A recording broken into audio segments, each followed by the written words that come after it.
बार सभी लोगों को अपने मैं यूपी टेक्निकल क्लासेस में स्वागत करता हूं। आप सभी लोगों को मेरा नमस्कार। आप काफ़ी अच्छे होंगे, एग्ज़ाम दे लिए, सब कुछ प्रैक्टिकल कंप्लीट हो गया, एक नए सेशन की क्लास स्टार्ट हो गया 1 तारीख से। लेकिन तो आज हमारी क्लास आज से ही स्टार्ट हो गई है, क्योंकि मैं आज कुछ सिलेबस के बारे में आप लोग को डिस्कशन करूँगा। ये बात इलेक्ट्रिकल इंजीनियरिंग 4th सेमेस्टर के बच्चों का है, कितना सब्जेक्ट पढ़ना है, क्या क्या यूनिट होती है, मैं उसी के बारे में बताऊंगा।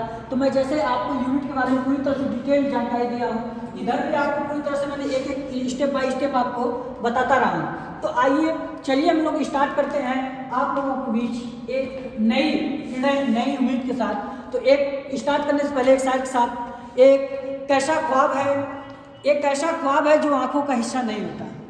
एक ऐसा ख्वाब है जो आंखों का हिस्सा नहीं होता, दिए हम भी जलाते हैं, उजाला नहीं होता। उसे मुझे अलग रखना उसका मकसद था, वो दुनिया भर का हो सकता है लेकिन मेरा क्यों नहीं हो सकता। तो आइए इसी के साथ हम आप लोग को शुरुआत करते हैं। इधर देखिए आप सभी लोग ध्यानपूर्वक। तो चलिए आप बात करते हैं इलेक्ट्रिकल इंजीनियरिंग 4th सेमेस्टर का पूरी सिलेबस के बारे में। पहले सिलेबस में आप लोग को 3 सब्जेक्ट इस बार पढ़ना होगा, अगली बार 2, इस बार 3। बाकी 1-2 सब्जेक्ट है जो आपका प्रैक्टिकल और केवल थ्योरी है, उस वक्त पेपर नहीं होगा। आपको प्रोग्रामिंग क्या है उसको बताया जाएगा। पहली चीज़ आपको देखने के लिए इसमें मिला होगा इलेक्ट्रिकल मशीन सेकेंड। जैसे कि फर्स्ट आपने पढ़ा, वीडियो लंबा जा रहा होगा, आप उसको 1.5 करके पूरी वीडियो अंत तक देखिएगा, बहुत ही हेल्पफुल होगा आप लोगों के लिए, ठीक है। और अपने दोस्तों को भी सेंड करिए ताकि उनको ये चीज़ पता चले कि हाँ, ये चीज़ जो कि पता चले कि हाँ मतलब कि आपका कौन कौन सब्जेक्ट कैसे पढ़ना होगा। तो इसी चीज़ के बारे में पहला हम लोग बात करेंगे। चलिए इलेक्ट्रिकल मशीन सेकेंड 5 यूनिट इसमें हमको पढ़ना है। बाकी लोगों को लगता है ये 5 यूनिट क्या चीज़ है, अरे देखो तो अभी यूनिट बहुत है, ठीक है। तो अब इसके बाद हम दूसरा पढ़ेंगे पावर इलेक्ट्रॉनिक्स। इसमें आपको 4 यूनिट पढ़ना होगा, ठीक है। Application of the power electronics आपको दिया होगा, मैंने शॉर्ट फॉर्म में दिया होगा। तीसरा जो आपको बुक पढ़नी होगी वो electrical power transmission and distribution. ये इसमें भी आपको 5 यूनिट पढ़ना होगा। लोग सोचेंगे बस ये इतनी सब्जेक्ट, अभी तो ये शुरुआत है, अभी तो पूरी बाकी होगी, फिर अभी आप धीरे धीरे देखते जाएंगे। अब बात करते हैं इलेक्ट्रिकल मशीन के बारे में। चलिए अगर हम इलेक्ट्रिकल मशीन पढ़ाना स्टार्ट करेंगे तो पहली यूनिट हमारी बात करेगी 3 फेज इंडक्शन मोटर। बहुत अच्छे से, बहुत डिटेल से हम लोग इस चीज़ को आपको पढ़ाएंगे।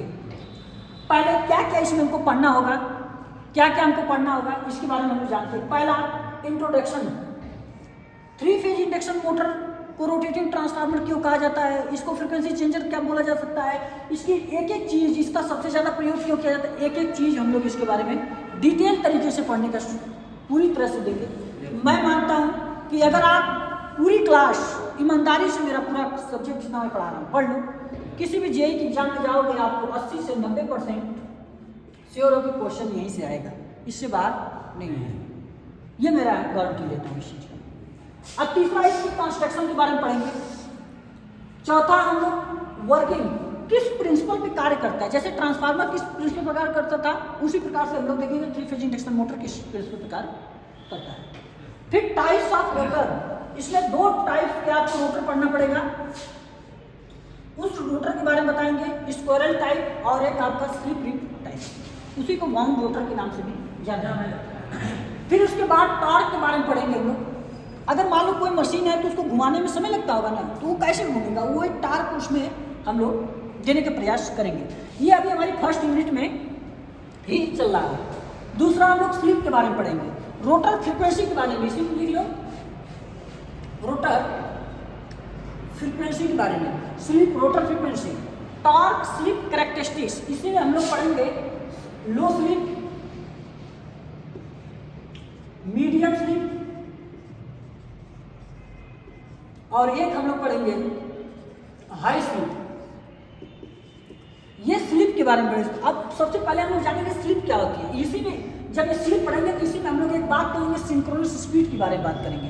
किस प्रिंसिपल को वर्किंग समझाएंगे तो वहीं पे आप लोग को समझाएंगे कि स्लिप मतलब सिंक्रोनस स्पीड क्या होती है, ठीक है। रोटर स्पीड और सिंक्रोनस स्पीड के अंतर को ही बोलते हैं स्लिप बोलते हैं।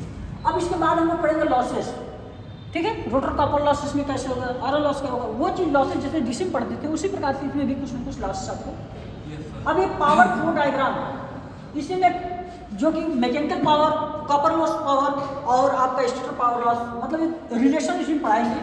PR air gap power loss, copper loss और मैकेनिकल लॉस, 3 चीज़ें।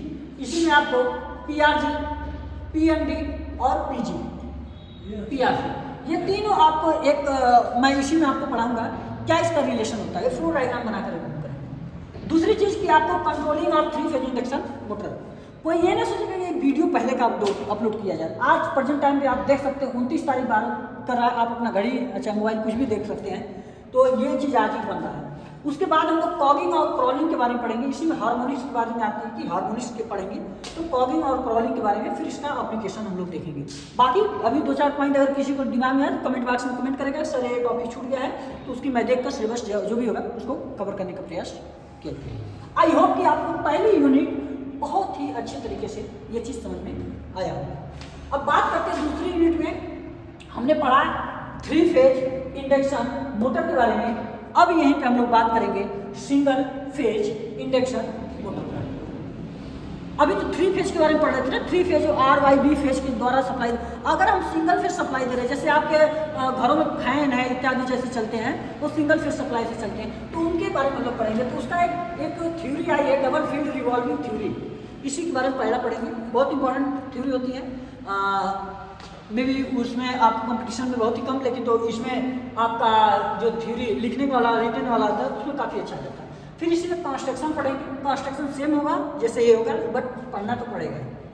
टाइप ऑफ रोटर के बारे में जानकारी लेंगे। स्प्लिट टाइप रोटर, इसी को रेजिस्टेंस टाइप रोटर या कैपेसिटर स्टार्ट इंडक्शन मोटर, फिर capacitor start and capacitor run motor, फिर परमानेंट टाइप मोटर, फिर कैरेक्टरिस्टिक्स लोग का पढ़ेंगे। फिर इसके बाद एप्लीकेशन पढ़ेंगे। बाकी और भी है, वो आगे चल के पढ़ेंगे, बताएंगे। तो ये दूसरी यूनिट थोड़ी सी आपकी छोटी यूनिट के लिए बहुत इंटरेस्टिंग सब्जेक्ट होगा, मतलब टॉपिक होगा यहाँ पे। अब बड़ा मजे आएगा अगर आप थोड़ा सा सीरियस होकर पढ़ाई करेंगे ना, बहुत ही मतलब मजा आएगा। अगली यूनिट हम लोग पढ़ेंगे 3 फेज अल्टरनेटर, या इसी को 3 फेज AC जनरेटर के नाम से भी जाना जाता है। ठीक है। अच्छा, ये सिंक्रोनस मशीन के भी 2 पार्ट होते हैं। सिंक्रोनस मशीन के 2 पार्ट, एक अल्टरनेटर एक आपका मोटर, 2 चीज़ें। इसी को 3 फेज सिंक्रोनस मशीन के बारे में पढ़ता है। ठीक है। तो पहला इसी में इसका working, construction, equivalent diagram, parallel connection, armature reaction, power factor, synchronous impedance, अभी बहुत अंदर इसके है। थोड़ा सा मैंने शॉर्ट किया ताकि आप लोग को आगे वीडियो भी थोड़ा लंबा न जाए। बाकी इसके बारे में जो डिटेल EMF इक्वेशन वगैरह होगा, सब डिटेल एक एक चीज़ आपको पढ़ाने का काम किया जाएगा। अगली चीज चौथा है सिंक्रोनस मोटर। सिंक्रोनस मोटर को हम लोग सेल्फ स्टार्टेड मोटर नहीं बोलते हैं। क्यों नहीं बोलते हैं उसके बारे में जानकारी लेंगे। आपको इंट्रोडक्शन बताएंगे कैसा मोटर होता है, क्यों इसे 2 AC और DC दोनों सप्लाई की जरूरत पड़ती है। सारी चीज़ आप लोग को एक एक करके हम लोग आपको बताने का काम करेंगे। इसके बाद इसकी वर्किंग, इसको सेल्फ स्टार्टेड कैसे बनाया जाता है, डैम्पर वाइंडिंग का यूज करके बनाया जाता है। फिर उसके बाद हम लोग पढ़ेंगे व्हीकल, बहुत इंपॉर्टेंट होता है क्योंकि ये हर क्वेश्चन में यहाँ से आपको पूछता है। मेथड ऑफ स्टार्टिंग, कैसे कैसे हम लोग आपको सिंक्रोनस मोटर को स्टार्ट किया जा सकता है। फिर losses of the synchronous motor, क्या क्या लॉसेस हो सकता है, उसी के बारे में, उसकी इफिशियंसी के बारे में पढ़ेंगे। ठीक है। अब इफिशियंसी वहीं से हम लोग पढ़ लेंगे। अब इसके बाद ये जैसे हम लोग चौथा यूनिट खत्म करेंगे, 5वीं यूनिट आपको एक यूनिट 5वीं आपको पढ़ना पड़ेगा, स्पेशल इंडक्शन मोटर। ये आप लोग जब स्पेशल जहाँ तक आता है कि जब आप लोग कहीं अपने वॉशिंग मशीन हो सकता है, कूलर हो सकता है, अलग अलग प्रकार के मोटर यूज करते हैं, वो सब मोटर जो यूज होते हैं, जैसे प्रिंटर में कौन सा मोटर यूज होता है, आपके घड़ी में कौन सी मोटर यूज होता है, आपके बच्चों वाले खिलौने में कौन सा मोटर यूज होता है, इन सब मोटरों की बात करेंगे तो हम लोग यहाँ पे मोटर पढ़ेंगे। आपका दरवाजा जब ओपन होता है तो उसमें भी कोई भी मोटर लगता है, तो वो कहता है ना सिम सिम का दरवाजा खुल जाए, सिम सिम दरवाजा, वो वाला मोटर हम लोग बात करते हैं। तो जैसे लीनियर इंडक्शन मोटर कैसे काम करता है, AC DC सर्वो मोटर कैसे काम करता है, स्टेपर मोटर क्या होता है जो आपकी clock kit kit kit kit करती है ना, वो वाला मोटर का यूज करेंगे। फिर इसकी कंस्ट्रक्शन पढ़ लेंगे, टाइप पढ़ लेंगे, हिस्टैरिसीस लॉस और रिलक्टेंस मोटर के बारे में पढ़ लेंगे। तो ये सब मोटर हम लोग इसके बारे में चर्चा करते हैं। आई होप कि पूरी इलेक्ट्रिकल मशीन के बारे में हम पूरी अच्छे तरीके से आपको सिलेबस के बारे में पूरी तरह से आपको समझाने का प्रयास किए। आई होप कि जितने बच्चे अभी घर पे ठंड की वजह से रुके हैं, देखो आप ये सोचोगे कि आज ठंड है, ये साल पूरी महीना बीत रहा है, लेकिन तो आप सोचोगे ठंड है, ठंड में हम क्यों पढ़ने जाएं, थोड़ा रुक जाएं, गर्म दिन आएगा पढ़ने। कोई बात नहीं, जिंदगी में समझ लेना इतनी बात मेरी गांठ बांध के रखना, आपके पास सिर्फ 3 महीने बचेगा। 3 महीने में आपको 3 सब्जेक्ट पढ़ना है, सिलेबस पूरी तरह से आपको कवर करना होगा। अगर आज आप खुद कहीं डिसीजन लेते हैं तो कोई दुनिया में नहीं कोई आपका लाइफ बदल सकता है। चेंजिंग आपको ही करना है, इस बात को करिए। जो पिछले वक्त में आपने गुजारा है 2025, वो आपने क्या क्या गलतियां की हैं वहाँ पे, उस चीज़ को सुधारने का मौका 2026 में आपको मिलेगा। इंसान से ही गलती होती है, इंसान से ही सीखने का मौका मिलता है। हमने भी अपने जीवन में बहुत कुछ सीखे, लेकिन हर लड़का नए साल पे अपने नई जिंदगी में कुछ न कुछ परिवर्तन करे। कोई जरूरी नहीं कि आपने 100 टास्क बनाए 100 टास्क पूरा हो जाए, नहीं। आपका अगर जीवन में 20 टास्क पूरा होगा तभी मानिए कि आप अपने आप को परिवर्तन कर लिए। तो मेरी बात मानिए कि आपका क्लास मैं कभी मिस नहीं होने दूंगा, मेरे तरफ से कोई नहीं ऐसा कमी होने देंगे। बस आप लोग का सहयोग रहेगा तभी ये क्लास पूरी तरह से नहीं पढ़ा पाऊंगा। मैं इस बात की गारंटी लेता हूँ कि किसी भी बच्चे का बैक नहीं आने दूंगा, लेकिन रेगुलर वो क्लास कर ले मेरा। अगर एक क्लास नहीं करता है तो फिर उसकी जिम्मेदारी वो स्वयं होता है, समझे।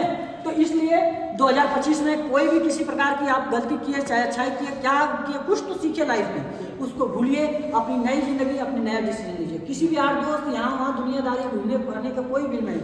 आपकी प्राथमिकता है आपकी पढ़ाई होनी चाहिए, नहीं होगी तो आप कुछ नहीं कर पा रहे हैं।